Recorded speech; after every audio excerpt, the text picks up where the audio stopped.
দই আছে, রসমালাই আছে। মানে কত বছর আগেকার এগুলো? আপনি এতক্ষণ পর সত্য কথাটা বললেন।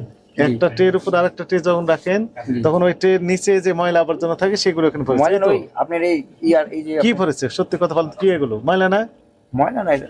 ময়লা না। আবার হাত দিয়ে তুলতেছেন। প্রথমত ডায়রিয়া হয়ে যেতে পারে, আচ্ছা কলেরা হতে পারে, আমাশয় হতে পারে, জন্ডিস হতে পারে। এগুলো সব পেটের পীড়া, পেটের রোগ। এগুলো খাওয়া থেকে সরাসরি হয়ে যায়, ডাইরেক্ট অ্যাকশন। এটি এটি হতে বেশি দেরি লাগে না। আর এর রিয়াকশনের ফলে যেগুলো হবে সেগুলো হতে আর একটু দেরি লাগে।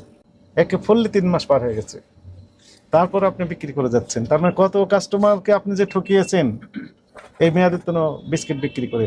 15 প্যাকেট পেলাম কয়েক মিনিটে, 5 মিনিটও লাগে নাই। এই তো এখানেই তো সমস্যা। ওই আগেকার মিষ্টির সাথে নতুন মিষ্টি মিক্সিং করে সবগুলো আজকে তৈরি, এই তো ডিক্লারেশন দিলেন। এখানেই তো সমস্যাগুলো হয়ে যাচ্ছে। ওই মিষ্টি যিনি খাচ্ছেন ওনারই পেটের সমস্যা হচ্ছে।